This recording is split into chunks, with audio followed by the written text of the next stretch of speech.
This is the Dagupan's Ultimate FM radio station, 90.3 Energy FM. Pagkawa mong sabihing radyo, sabihin mo Energy Masamsamit. Coming to you live on the 4th floor, Duki Junction Building, A.B. Fernandez Avenue, Dagupan City. Ang Energy FM Dagupan ay hindi lang po napapakinggan sa syudad ng Dagupan.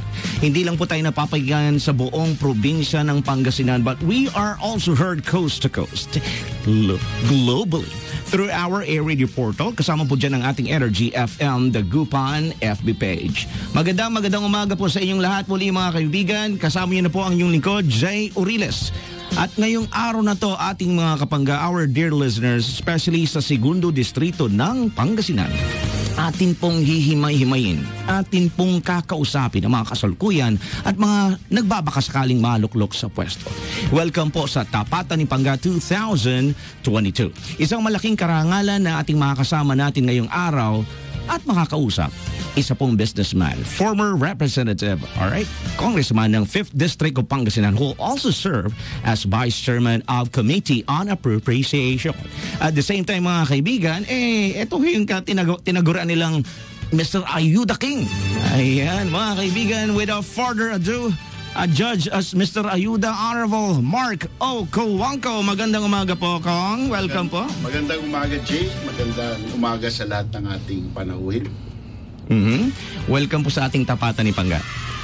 Thank you.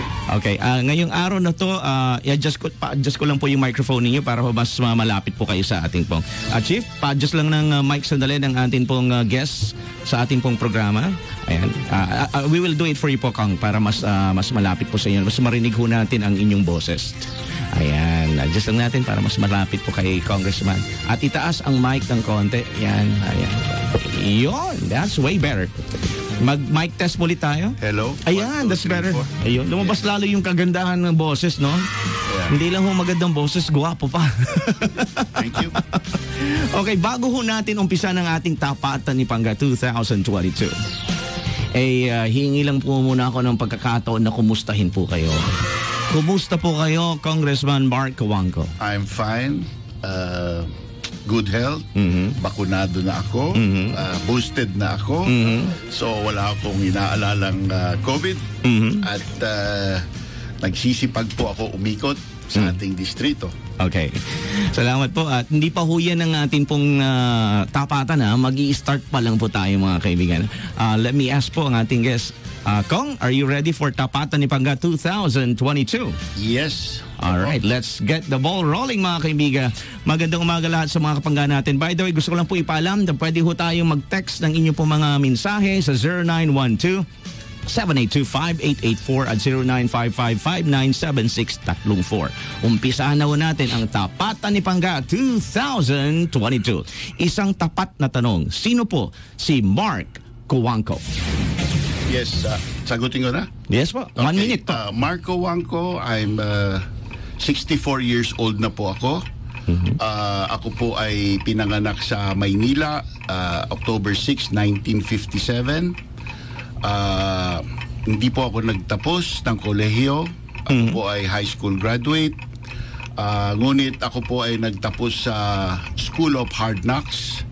Yan po ay ang pagkaroon ng maraming karanasan sa negosyo, sa hanap buhay, sa politika, at kung ano-ano pang mga nangyari sa aking buhay. Yan po ay handa kong ibigay sa Distrito 2 ng Pangasinan, ang aking karanasan at kaalaman. Maraming salamat po, Congressman Mark Cojuangco, sa iyo pong tapat na kasagutan sa kauna-unahan pa lang naman pong tapat question. This next question or isang tapat na tanong deserves 5 minutes. Honorable Mark Cojuangco, isang tapat na tanong, ano ang nagpapalakas sa loob ng isang Mark Cojuangco na tumakbo po bilang kongresista sa Segundo Distrito? This deserves 5 minutes. Your tapat na kasagutan ngayon na. Alam nyo, kung maganda sana ang takbo ng ating probinsya, kung paangat po ang ating probinsya, hindi po ako kailangan tumakbo para sa pagkakongresista ng Distrito 2. Ngunit nakikita ko ang pag-asa ng ating probinsya sa katauhan ni Congressman Monmon Gico na kandidato namin para sa pagka-gobernador. Kaya po ako naglalakas ng loob dahil makatarungan po ang aming mga layunin. May kakayahan po kami, hindi lang sa pisikal na bagay, kakayahan sa kaalaman, sa kagalingan, at sincero po kami. Kami po ay sincero, nagawa na po namin ang aming mga ipinapaliwanag sa distrito, sa probinsya, doon po sa Distrito 5 ng Pangasinan. At yung aming mga nagawa ay dekada nang nakikinabang ang taga-Distrito 5 hanggang ngayon po. Ilang taon na po ang lumipas. Kaya hindi na po kami mangangapa. Gagawin na po namin diretso kapag napagbigyan kami ng taong bayan ng tsansang maglingkod. Alam nyo po dito sa Pangasinan, dati po nagbibigay ng State of the Province address. Napansin ko po ilang taon na halos pareho na lang ang State of the Province address. Hindi nagkakaroon ng pagbabago. At ngayon po hindi na nagbigay ng State of the Province address. So ang ibig sabihin po, wala pong vision ang ating liderato ngayon. At yun po ang aming gustong ibigay sa probinsya, na meron po kaming vision at mission. Ang vision po namin, mas maraming trabaho sa pamamagitan ng pagpaganda ng ating infrastruktura, dahil maingganyo ang kapitalistang dumating, itayo ang kanilang hanap buhay, negosyo, industriya para may ilikha natin ang mas maraming trabaho. Kasama po doon ang pagbawas o pagtanggal ng korupsyon sa gobyerno para hindi matakot na dumating dito ang mga namumuhunan. So malawak po ang scope ng aming gustong gawin sa probinsya. Computerization ng pagpatakbo ng gobyerno. Gagawin ko po bilang kongresista ang lahat ng magagawa ko na makatulong ang gobyerno nasyonal sa ating local government, ang ating provincial government ng probinsya ng Pangasinan. Kaya mahalaga po na dalawa po kami na pwedeng makaupo, si Governor Monmon Gico at si Congressman Mark Cojuangco. Yan po ang aking sagot na kung bakit po malakas ang aking loob. Puro po ang aming puso. Tingin ko po nakikita ng taong bayan ang aming kakayahan, ang aming pagkasinsero, ang aming paraan sa paghatid ng matinding at permanenteng pagbabago. Ganon din po ang kagustuhan ko na yung natitirang taon, kasi 64 years old na po ako, na kahit may lakas pa po ako, makagawa ako ng matinding kabutihan sa Distrito 2. And yun po ang nagbibigay sa akin ng lakas loob, dahil ibibigay ko po ang lahat ng aking makakaya. Wala po akong ipipigil. Wala pong malakas din ang aking loob, dahil hindi kami naghahanap ng kapangyarihan para makabuti sa aming sarili. Naghahanap po kami ng kapangyarihan para makatulong sa tao. So yun po ang malaking pagkakaiba namin sa nakaupo ngayon, na sa palagay ko po kitang-kita ng taong bayan. Madali nilang maintindihan po yan, maramdaman po yan pag nakausap po namin sila. So yun po ang nagbibigay ng lakas loob po sa akin at sa aming mga kasama. Ang sarap po ng nakikipaglabang ka na hindi mo pinagdududahan ang inyong mga kasama. 2022. 22 minutes past the hour of 10 o'clock. Ay, sumakto lang naman po yung buzzer natin. By the way, our dear listeners, gusto ko lang pong, at mga viewers po ng ating FB page, as early as now, we are at 97 viewers and counting sa ating pong tapatan ni Pangga 2022. Keep on sharing, lalong-lalo na po sa Segundo Distrito ng Pangasinan. Alam natin, ang mga kababayan natin dyan sa may Lingayen, sa may Binmalay, sa may Basista, sa may Orbistundo, sa may mga Taram, Aguilar, Bugalyon, Labrador, Pangasinan. Ito po ang bumubuo ng Segundo Distrito. Well, you share ang ating pong tapatan para po makarating sa buong Segundo Distrito ang boses ng ating pong guest na si Honorable Mark O. Cojuangco. Now let's move on po sa mga pagbati lang muna sa ating pong mga comment sections. Andiyan po ang mga kababayan natin. Sabi dito, heart para kay Congressman Mark Cojuangco. Good morning sa ating lahat sa taga Pangasinan. Mark Cojuangco, 3 heart para sa iyo. Malakas ang loob kasi totoo ang lalayunin niya. Di gaya ng matagal nang nakaupo pero walang nagawa. Sabi dito from Rhea Toxt. Alright, Rachel de Guzman. Good morning, Sir Jay. Good morning po, Sir Mark Cojuangco. Alright. And batiin din na natin dito si mga comments pa. Marami pa eh. Alright.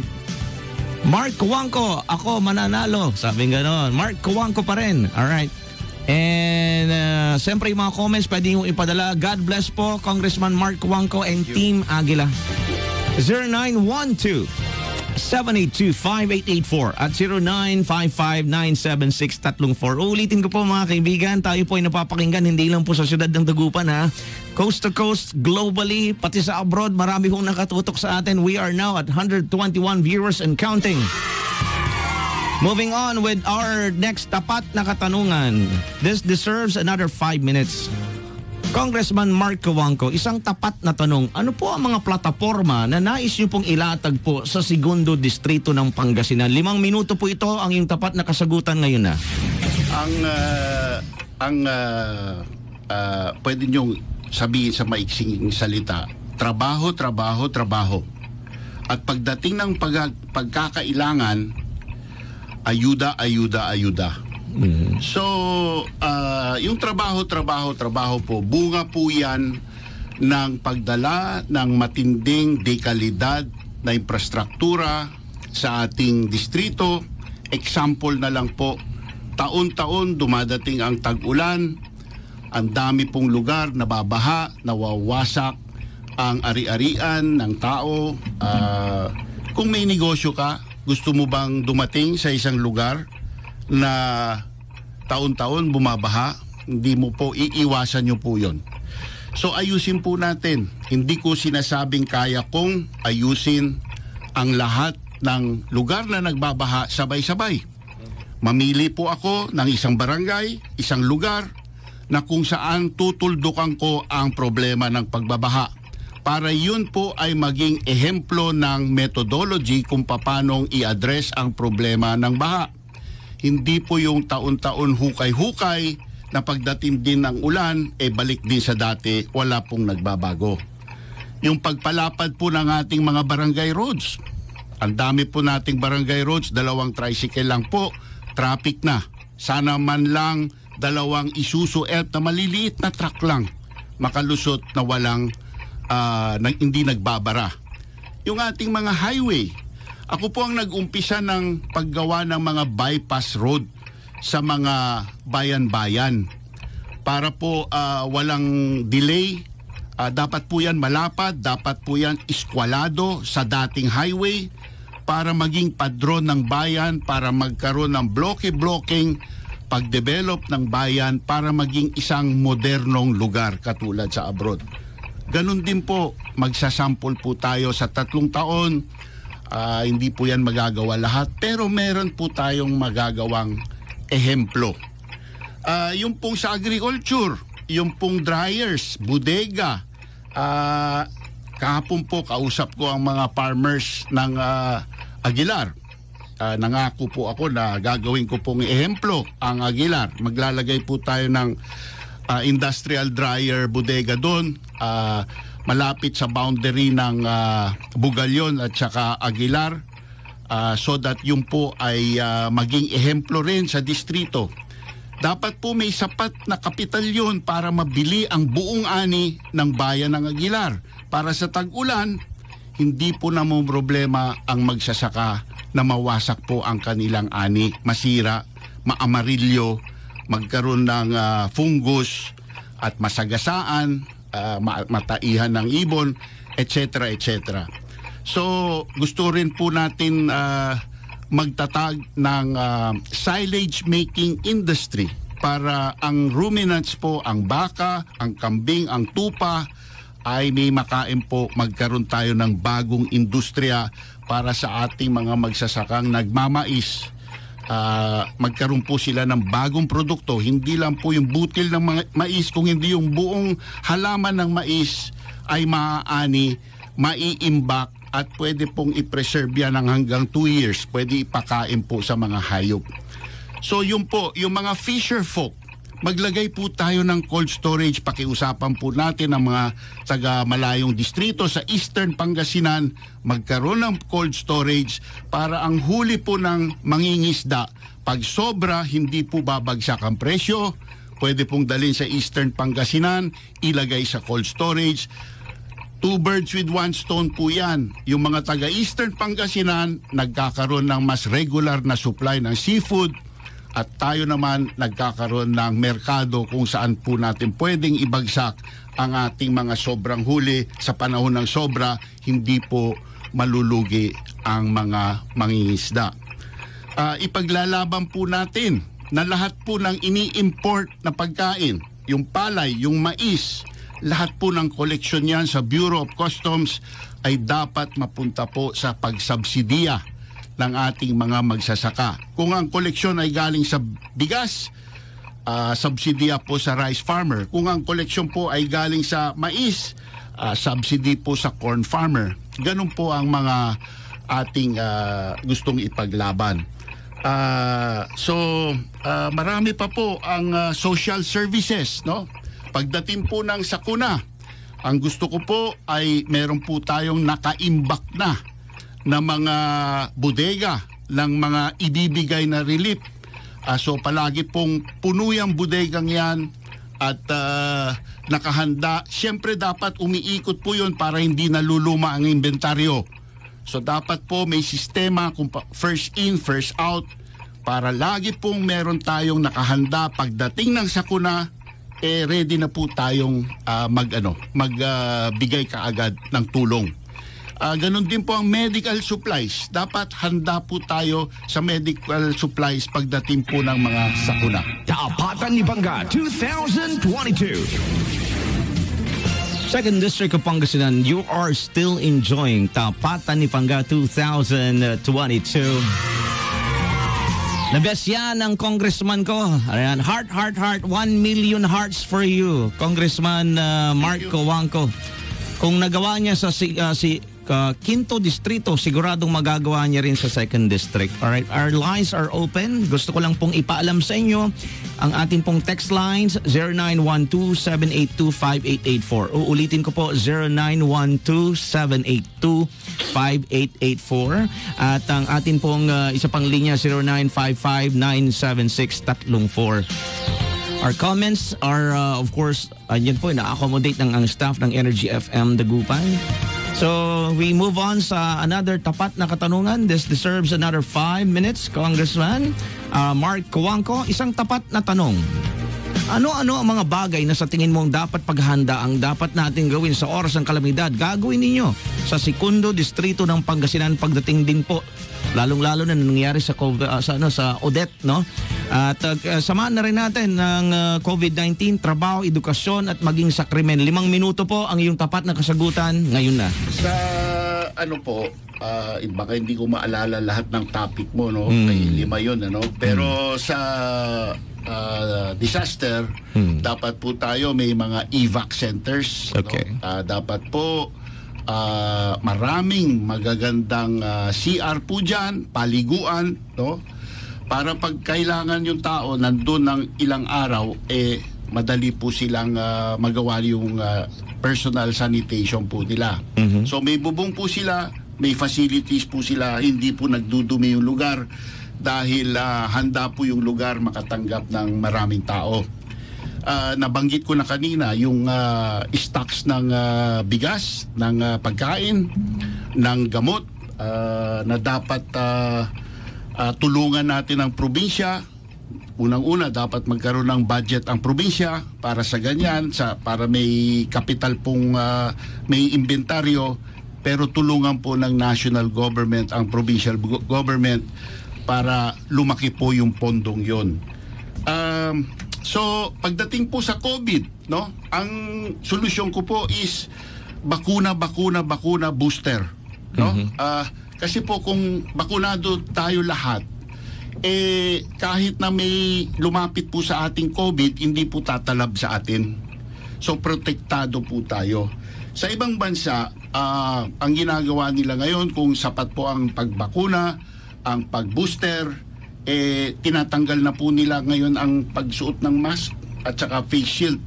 So nagiging mas libre ang tao kung sapat ang dami ng nabakunahan na at na-booster na tao. Sa edukasyon, magbigay po tayo ng ibang training din, hindi lang pang kolehiyo.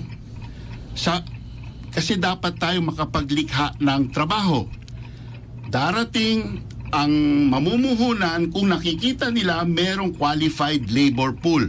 Ibig sabihin, meron silang mahahire na tao na sapat ang galing sa pagiging isang manggagawa. So hindi lang po college education, trades education. Yes, maganda ang TESDA, pero kulang po ang TESDA. Wala pong mas matinding skills. Marami pa pong kulang na skills na binibigay ng TESDA. Kulang pa po yan. So trade schools po, i-pattern po natin sa trade schools na nahahanap natin sa Amerika. Parang Associate of Arts po ang degree po yan. May degree din po yan. So hindi ibig sabihin na hampas lupa ka. Hindi. Rinirespeto po ang magaling na tradespeople sa Amerika at sa ibang kanlurang mga bansa. Sa krimen, ganun din po yan, kung maraming trabaho, kung ang tao ay may isang disenteng pamumuhay, bawas na bawas po ang krimen. Pero kung meron talaga dyan na binigyan mo na ng pagkakataon, binigyan mo na ng oportunidad sa magkaroon ng mga marangal na buhay, pero pasaway pa rin talaga, pairalin po ang nasa batas. So may mga batas po tayo, dapat po pairalin po yan. Yung ating mga ahensya ng gobyerno, DSWD, DPWH, yung DOH, tayo po bilang isang kinatawan, dapat mahikayat po natin yan na maging relevant, maging tama ang kanilang serbisyo sa ating distrito, sa ating probinsya.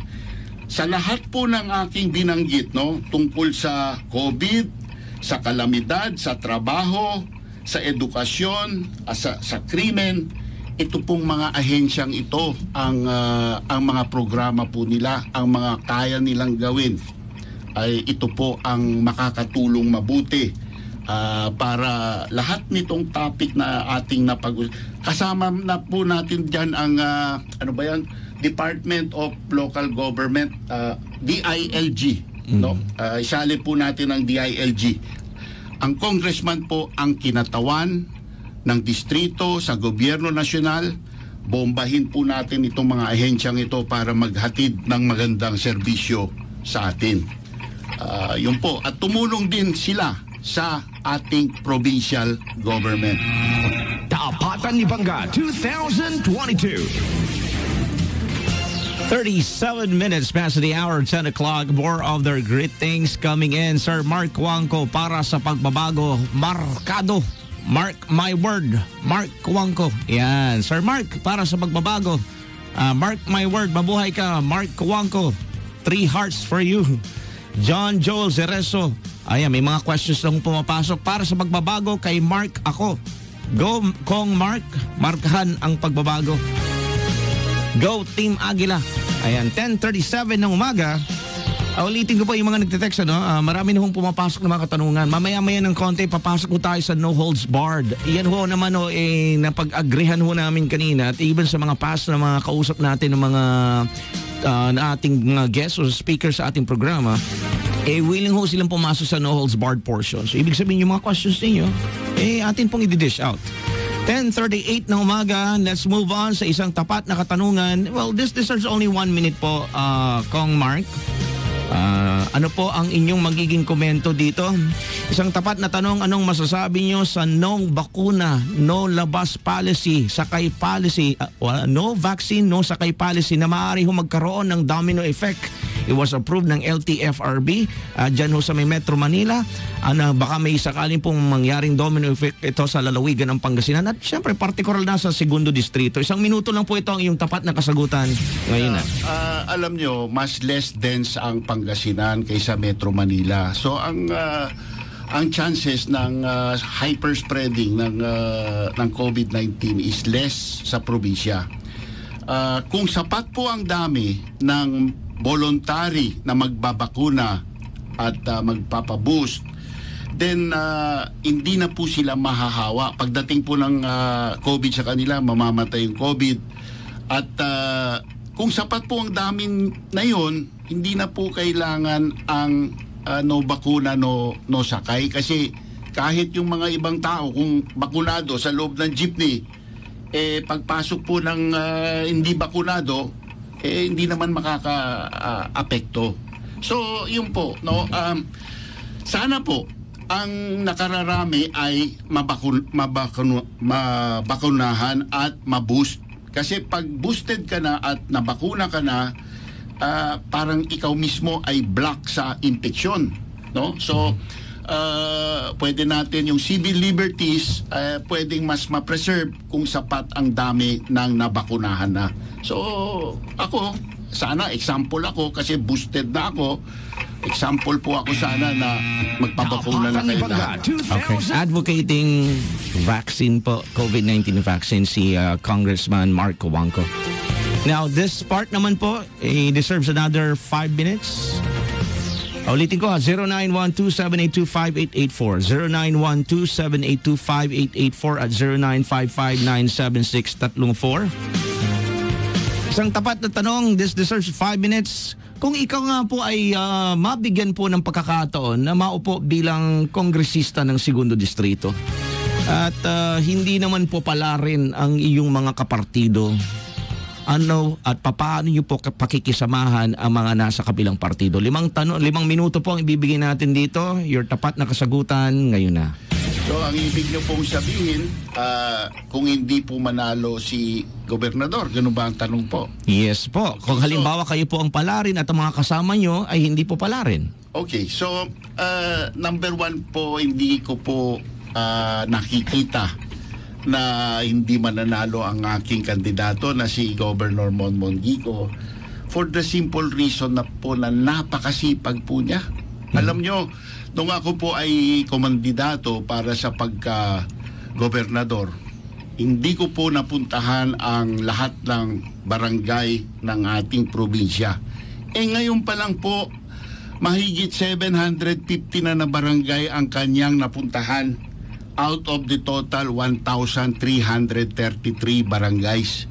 So mga 30 to 60 days from now, napuntahan niya po lahat ng 1,333. Duda po ako na ang ating gobernador ngayon ay napuntahan na po yan, no? So yun po, I do not see it, no? But I will answer your question. Bilang isang kinatawan, kung sakaling manalo po ako, nasabi mo, let's assume nanalo po ako, hindi ko po tinetake yan for granted, ipaglalaban ko po ang interest ng distrito, pati po sa local. So, sasabihin ko po sa ating gobernador, sino man siya, kung ano ang inaakala ko ang kondisyon ng ating probinsya, kung ano ang dapat magawa sa aking distrito para mapaganda po ang kabuhayan ng tao, para magkaroon po ng mas maraming trabaho, para maitupad po lahat ng aking mga pangarap para sa distrito. So, yes, you have to deal with the powers that be. Kung siya po ang mapili, then we will deal po with him. We will suggest. We will try to be always, lagi po sa positibo, hindi po sa negatibo. Hindi po tayo maninira, magsasuggest po tayo. So yun po ang aking patungo sa in case yung hypothetical question mo, no? Pero talaga hindi ko nakikita po yan. Itong aming kandidato para sa pagka-gobernador, tinalo niya na po ang ama ng ating gobernador, tinalo niya po ang ama ng ating congressman, ang ulo at ugat ng buong Espino family sa probinsya ng Pangasinan. Doon po sa 5th District, dahil nakita ng tao, mas malaki ang pag-asa ng Distrito 5 kung siya ang uupo. Ngayon nakikita ko rin po yan dito sa ating buong probinsya ng Pangasinan. And yan po ang isang malaking dahilan kung bakit po ako lumipat ng Distrito 2. Bakit po ako ngayon ako po ay taga Poblasyon Lingayen na. Dahil gusto ko pong ipaglaban ang aking tinuturing pag-asa ng probinsya ng Pangasinan, si Monmon Gico, for governor. Dahil alam ko, kaya ko pong magtrabaho ng mabuti kasama siya, dahil halos pareho po kaming mag-isip pagdating po sa development, pagdating po sa dekalidad na programa, sa pagkasinsero, sa paglingkod sa bayan. Hindi po kami tumatakbo para magpayaman ng sarili, tumatakbo po kami para mapaganda ang ating probinsya, ang ating distrito. So there, siguro I have said enough. Okay. I don't think our candidate's going to lose. All right. 10:44 in the morning mga kaibigan. Welcome pa rin po sa atin pong tapatan ni Pangga 2022. Oy, magandang umaga po. Gusto ko lang po ilang paalam na sa mahigit 171 viewers na po ang tapatan ni Pangga at this point. Keep on sharing po ang ating tapatan ni Pangga 2022 at gaya nga ng aking nasabi, may mga questions na rin pong pumasok. But before we move on sa ating pong portion of No Holds Barred, I just would like you to know that the views and opinions that our guest does not necessarily reflect the views and opinion of the host, the station, and the network. Further, the views and opinions and insinuations made by the host or the speaker does not reflect those of the show, the management, and the network. Magandang umaga po sa lahat ng mga kababayan natin sa Segundo Distrito. We're now 178 viewers and counting. Simulan na po natin ang ating pong mga questions mula sa ating text lines. Okay na po kayo? Ready na po kayo, sir? Yes. Yes, first tapat na question. By the way, wala na ho tayong time limit po dito, sir. Okay. You can talk as long as you want. Basta wag lang ho tayong abutin ng alas 11 ng umaga. Okay. Texter 4992. Sa paglilibot niyo po sa buong Segundo Distrito with only 100 days to go before election, sa tingin nyo, nahuli nyo na ba ang kilitin ng mga kababayan natin sa Segundo Distrito? Hindi ko po masasabi po yan until malaman ko po ang resulta ng survey. Ang alam ko lang, sa lahat ng napuntahan namin, ang init po ng tanggap ng tao, no? Lalo na after the meeting, pagbaba mo sa entablado, ay kinakamayan ka, nagpapalitrato sa iyo, inayakap ka ng tao, doon ko po nafe-feel, no? Doon sa naabutan kong tao, by the way, no, dahil dito po sa aking programa ng pag-ayuda, personally ko po, naabot ko ang aking liham sa 125 hanggang 130,000 na mamamayan ng Distrito 2 ng Pangasinan. And because of this program, napuntahan ko po ang bawat isa na 231 barangays ng Distrito 2. So naikot ko na po at ngayon inumpisahan ko na pong paikutan ulit ang ating distrito. So ang gusto ko po makilala ako because sa akin pong palagay, pag nakilala nila ako ay nakikita nila ang aking balak, ang aking mga intention, ang aking mga plano, tutulungan po nila ako. Pagod na rin po sila sa dating gawi. Gusto rin nilang makasubok ng pagbabago. 15 years na po namamayagpag ang mga Espino as gobernador at 8 taon bilang kongresista. So total of 23, ilang years na ba yun? 24? Whatever, yung mathematics. So gusto rin nilang makakita ng bagong direksyon. Okay. Another texter, 4922. Malawak ang lupain ng Pangasinan, Congressman Mark Cojuangco.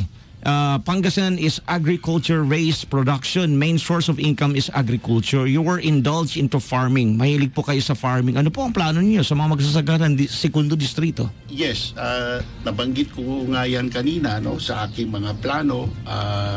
National government is not local government. Walang direktang hand sa pagpatakbo ng programa sa baba. Ngunit ang national government, doon po naglalabi ang kinatawan ng distrito na madagdagan ang pondo para sa bawat aktibidad. So ipaglalaban po natin na yung mga subsidiya, nasabi ko kanina, no, lahat ng tax collection, import duties na ikukolekta para sa pag-import ng bigas, ilagay po natin yan sa subsidiya sa local farmers ng rice. Ganun din sa corn. At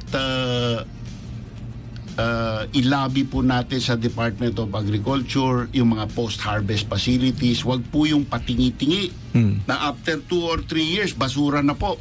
Maglagay po tayo ng mga permanenteng gusali, infrastruktura, industrial dryers, modern conveyorized silo storage systems para po dekada ang pakinabang ng tao. Hindi lang po yung para manalo sa next election. Hindi po ganun ang paggawa. Dapat po isipin natin na lahat tayo na gustong maglingkod bayan, matatapos din tayo, may hangganan din tayo. Ang legasiya po natin ay yung permanenteng pagbabagong maiiwan po natin sa taong bayan. Yung po ang ating ipaglaban. So yun po, yun ang ating gagawin para sa magsasaka. We will do ang pinaka number 1 dyan, yung post-harvest, right? Yung mechanization, fertilizer subsidy, seed subsidy, and whatever other subsidy na relevant para dumami ang ani at lumaki ang kita ng ating mga magsasaka. You're truly well-versed pagdating sa farming. Wala, no question asked. 10:49 in the morning, texter 5652, nakailang tangka ka na po na talunin ng mga Espino sa larangan ng pagtakbo sa Pangasinan. Ngayon po naman, ang Batang Espino po ang incumbent na congressman. At base po sa pag-aaral, 60% ng mga registered voters ay kabataan. Sa tingin niyo po, malaki bang hamon ito para sa iyo, para maupo sa pwesto? Sa akin pong palagay, no, maraming kabataan na ang focus, fun and games, no? Pero sa kabaliktaran niyan, ang dami ring kabataan at sa palagay ko, majority ng kabataan nakafocus sa relevant issues. Hindi po sila party people, no?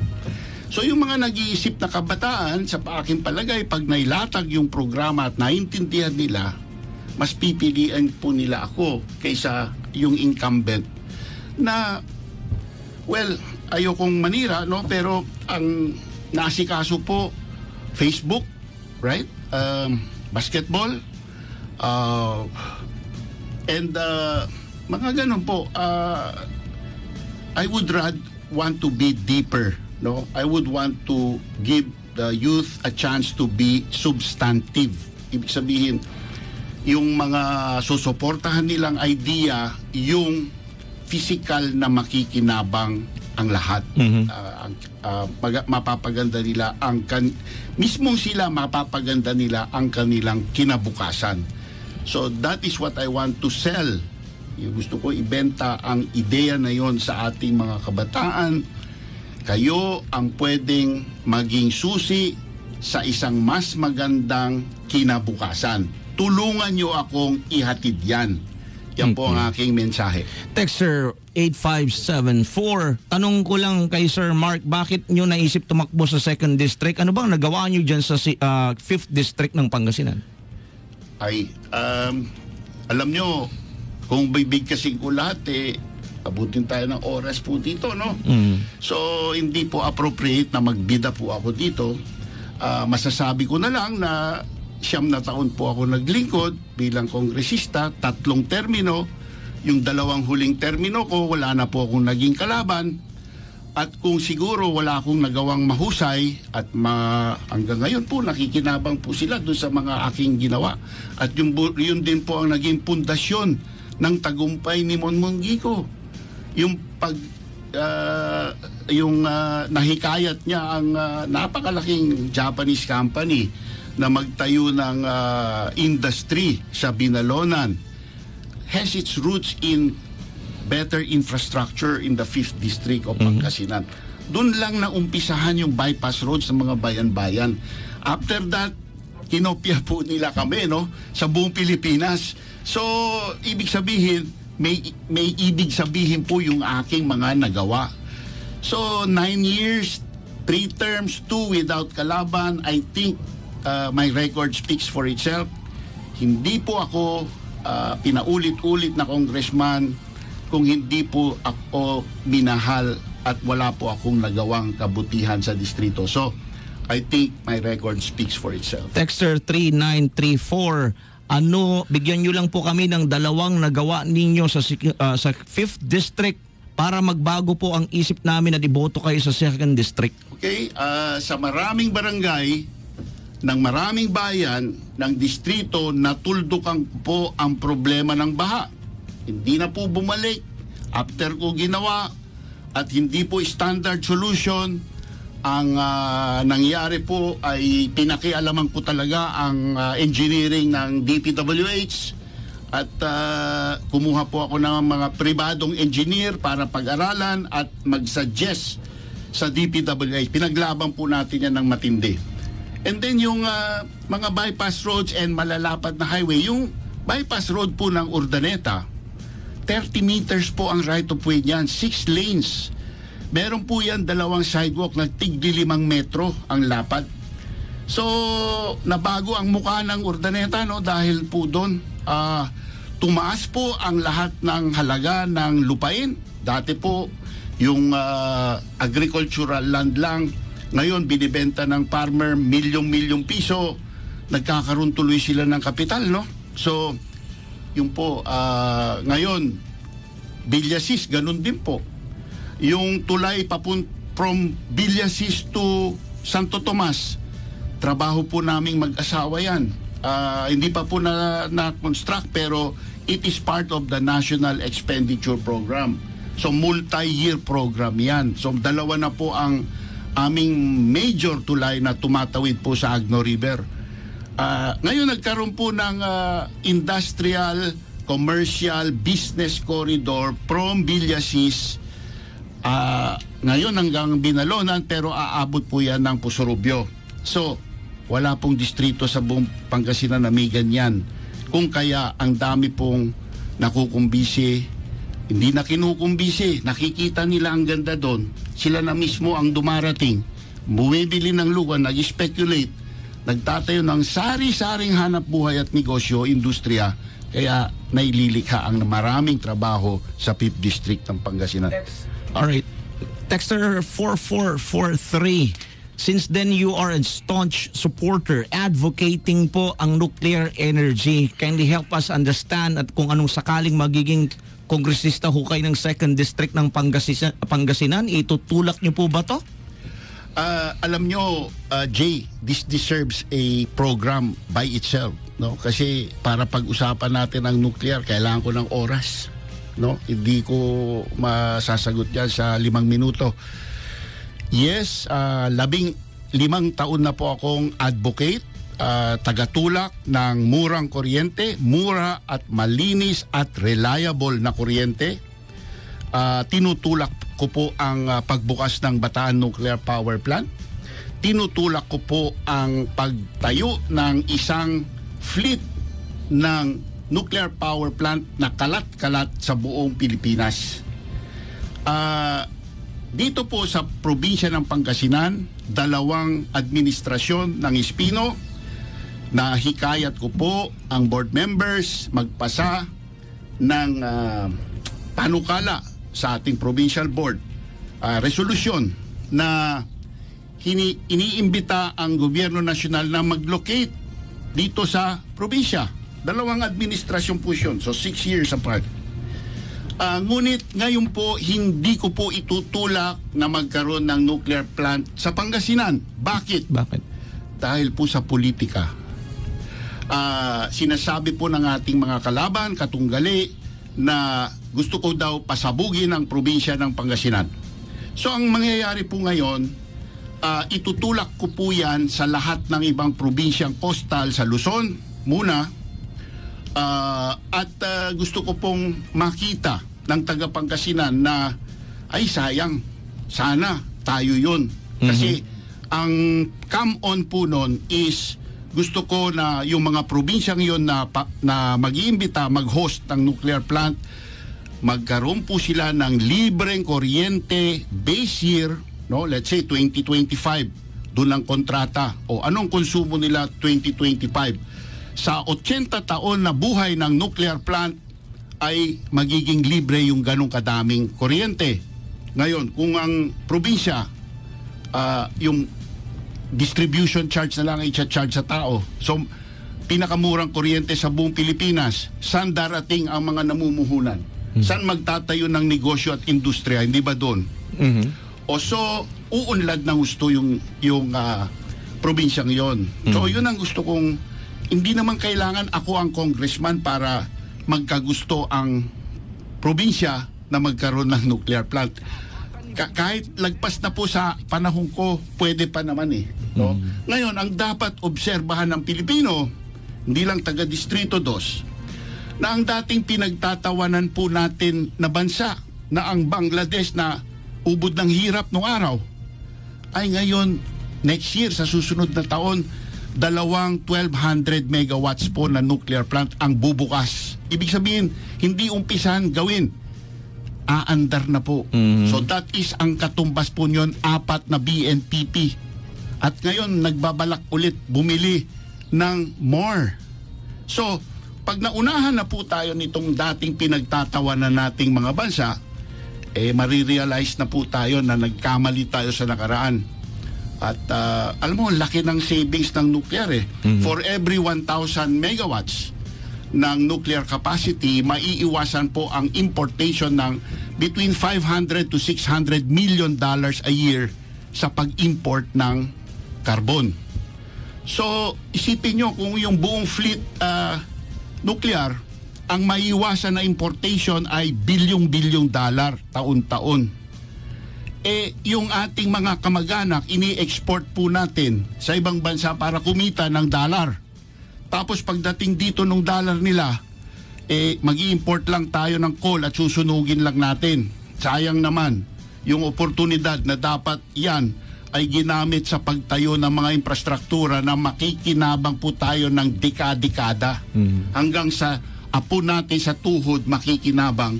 Hindi, sinunog lang po natin bilang gatong. So, yun po, dapat makita po ng tao ang buong picture, no? At kung bakit ko po ipinaglalaban ito. So, bilang isang kongresista, wala pong magkakaroon po ako ng platapormang ipagpatuloy ang aking laban sa murang kuryente, na malinis na kuryente, na reliable na kuryente. Yan po ang problema kasi ng wind and solar. Hindi po reliable. Sa isang kalmadong gabi, 0 po ang output ng wind and solar. So, kailangan mo pang mamuhunan ng gas backup. So, doble na po ang inyong puhunan. Ngayon, pag may hangin at araw at nakatenga yung gas backup mo, sino pong nagbabayad nun? May tao pa rin yun na swelduhan, umaandar pa rin yun ng mababa kasi hindi naman pwedeng malamig, bigla mo i-start, di ba? So may gatong pa rin yun. Tayo pong naggagas. Hindi po nila kinikwento yan. Kaya yung wind and solar po magpapamahal ng ating kuryente. Sana po pag-aralan ninyong mabuti lahat. Well, thank you very much po sa explanation. Indeed, meron naman ho talagang Bataan Nuclear Power Plant sa Pilipinas na hindi rin po natuloy. The nitty-gritty, hindi na natin papasukin yan. But of course, it just needs a catalyst para ho sakali makita ho talaga natin. May mga fears lang po mga taong bayan pagdating dito, yung mga serious nuclear power plant accidents na yan yung mga bagay na tinitignan po na ibang angle. But next, we move on to the next question. Okay, good morning po, Kong Mark. Nabanggit nyo na sa amin dito na kaya nyo po ginawa ang programang Ayuda ni Mark upang ang bigas na ibinibigay nyo po ay makarating sa bawat hapagkainan ng mamamayan. Tanong ko po, ano pong programa na magagawa ng isang Congressman Mark kung sakaling kayo po ay manalo na at naiiba po sa mga nagawang programa ng mga nangkaupong kongresista? Alam nyo, yung reaction dito sa COVID, unang-una, balita ko ay di naman ako nakaupo dyan sa provincial board. Ang balita ko po, merong linaan na sinuggest na budget, 500 million. Pambili po ng bakuna. As far as I know, hanggang ngayon, di pa nagastos yung perang yun. Tignan nyo po ang probinsya ng Tarlac, maliit na probinsya. No? Nakapag-raise po sila ng 210 million pesos. Nabili po lahat ng bakuna yan. No? So, di ba tinanong mo kanina, ano ba ang magandang solusyon sa COVID? Di ba sabi ko, bakuna. So, umasa lang tayo sa national government. Atrasado. Di ba? At saka yung boosting, kung meron tayong nabili na bakunahan ng 2 beses yung tao, yung boosting kung nandyan, na-boost na rin. Diba? Mm-hmm. And then yung ayuda nung COVID, binigay ng national government, hindi naman lumalabas. Maraming nagsasabi, hindi ako nagsasabi, maraming nagbabalita sa akin na inimbak po yun para gamitin sa eleksyon. So, ayoko maging controversial dito, no? Pero ganun po. So, na old stock yun, no? Nagkaroon ng amag, nagkaroon ng whatever. So, dami nagrereklamo, no? Bakit ganito ang binibigay sa amin? Di naman kami hayop. Di ba? So, yun timeliness. So, dapat preposition. Ano ibig sabihin po niyan? Naisip mo na yung mangyayaring masama sa future, pinaghandaan mo ngayon pa lang. So, meron kang sistema na yung inventaryo nyon kumikilos para hindi na old stock. Para pagdating ng sakuna, handa ka. Ganun po ang gawin natin. Ano po ang masasabi nyo, Texter 88198, sa sinabing pinabayaan nyo ang dairy farm ng Lawak? Alam nyo, ang isang kongresista, hindi executive, right? Pwede lang tumulong sa pag-raise ng funds galing sa national government, assistance. Mm-hmm. So, kung pupunta kayo sa Lawak Dairy Farm ngayon, makikita nyo napaka-dekalitad ang pagkagawa. So, up to now, parang brand new pa rin siya, no? At yan po ang naging problema po dyan, yung supply ng pagkain ng baka. Bagamat nagbigay po tayo ng kapital, yung farmers kailangan talaga may local executive na magli-lead, na meron pong magtatanim ng damo, mais, para ipakain po doon sa baka.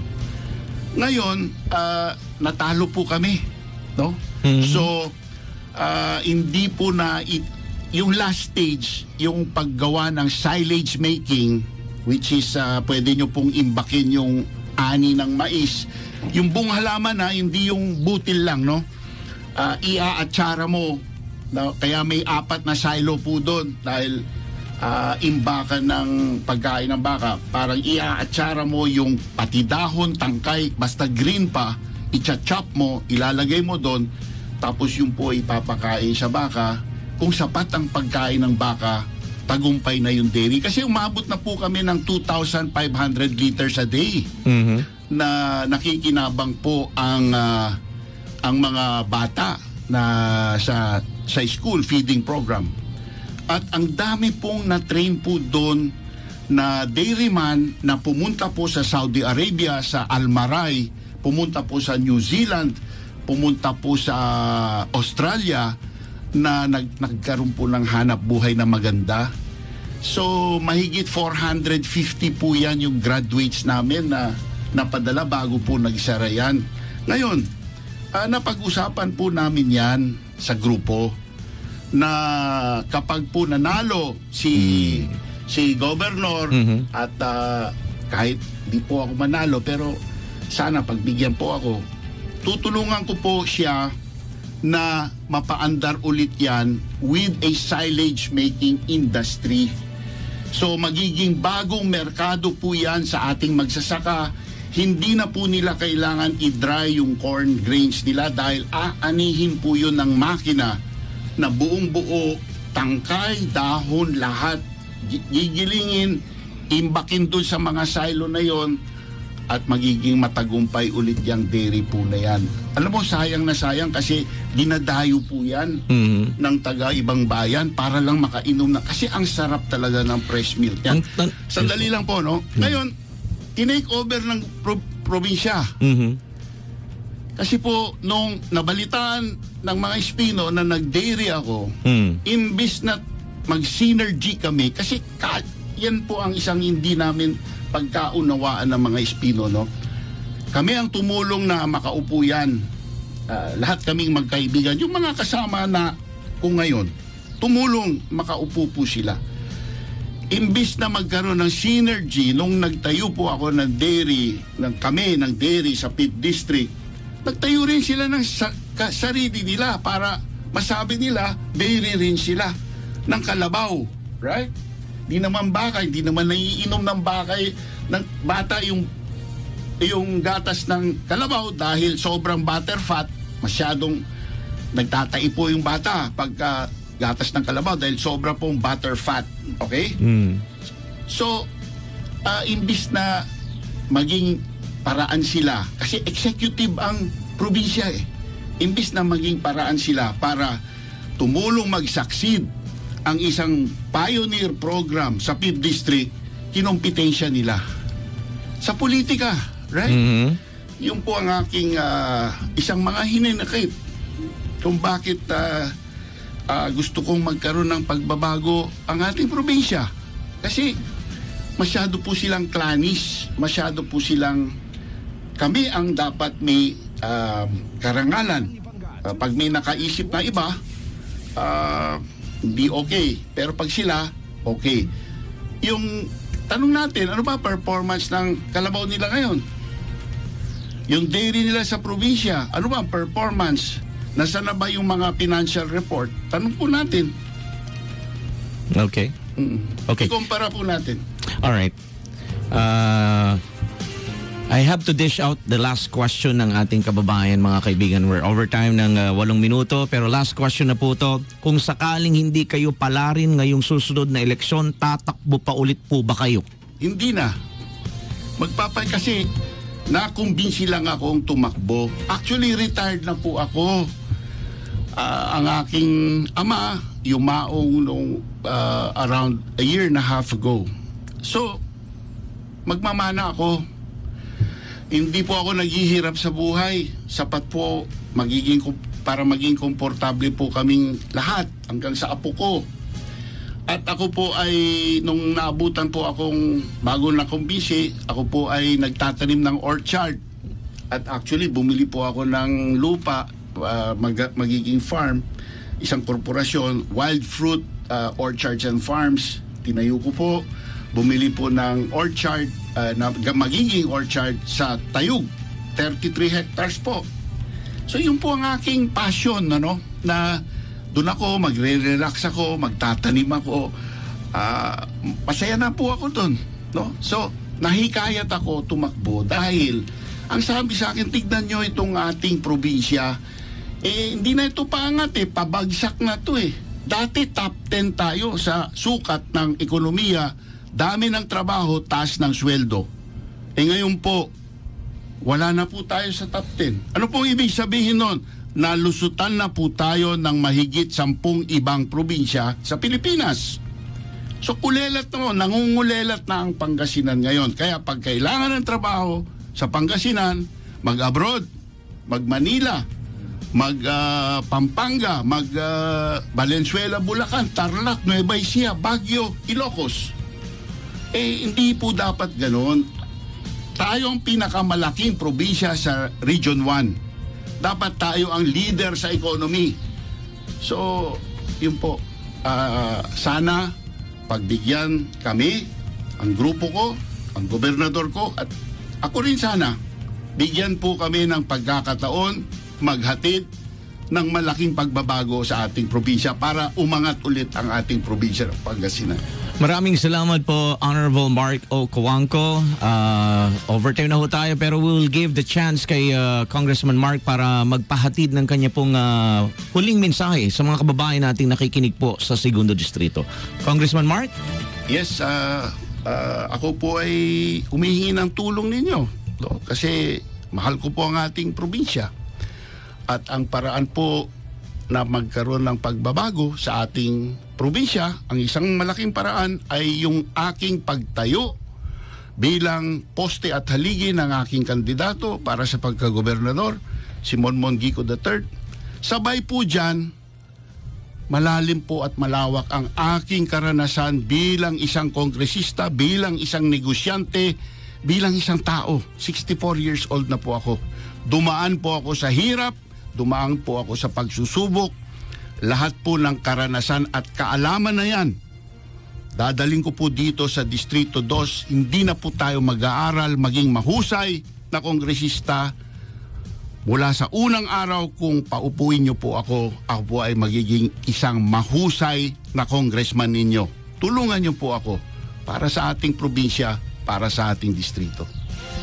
Maraming salamat po, Congressman Mark Cojuangco, sa atin pong naging katapatan ni Pangga 2022 ngayong araw po ng Friday, January 21, 2022. At sa darating po na Lunes po, atin po makakatapatan naman po si Honorable Haming Libunao ng board member po ng 4th District of Pangasinan. Tuesday, Honorable Doc Ming Rosario running for mayor naman po ng Manaoag. At January 27, Honorable Cap Richie Abalos running for board member ng 4th District at iba pa hong mga nakaschedule sa ating tapatan. Muli, maraming salamat sa ating guests.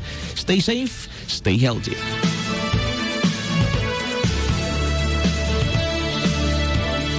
Standby lang po, ngiti-ngiti lang po.